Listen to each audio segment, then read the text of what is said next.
کیا صاحب نصاب آدمی قرض کو بھی نصاب میں شامل کرے گا یا نہیں؟ تو اس کا جواب یہ ہے، وہ آدمی جو صاحب نصاب ہے، جس پر زکوٰۃ فرض ہے، اگر اس نے کسی کو قرض دینا ہے تو اس قرض کو اپنے ٹوٹل میں سے مائنس کرے گا، اس کی نفی کر کے پھر بعد میں جو باقی مال بچے گا اس کی زکوٰۃ دینے پر یہ پابند ہوگا۔ اور ایسے ہی اگر اس شخص نے کسی سے قرض لینا ہے تو اس کو کیا اس میں ایڈ کریں گے یا نہیں؟ تو جب یہ اپنے پورے ٹوٹل اپنے سرمایہ کا حساب لگائے گا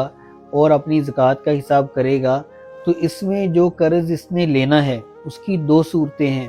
اگر تو وہ قرض ایسا ہے جو روٹین کے ساتھ جس کا آنا جانا لگا رہتا ہے اور بہت امید ہے، یقین ہے کہ وہ قرض مجھے ضرور وصول ہو جائے گا، تو اس کی زکوٰۃ دینے کا یہ آدمی پابند ہوگا۔ لیکن اگر وہ قرض ایسا ہے کہ جس سے قرض لینا ہے نہ ہی اس آدمی کا پتہ ہے، یا پتہ تو ہے لیکن ظاہری طور پر قرض کی وصولی کے امکانات نہیں ہیں، تو اس قرض پر زکوٰۃ نہیں آئے گی۔ لیکن اگر بعد میں سال، 2 سال یا 5 سال کے بعد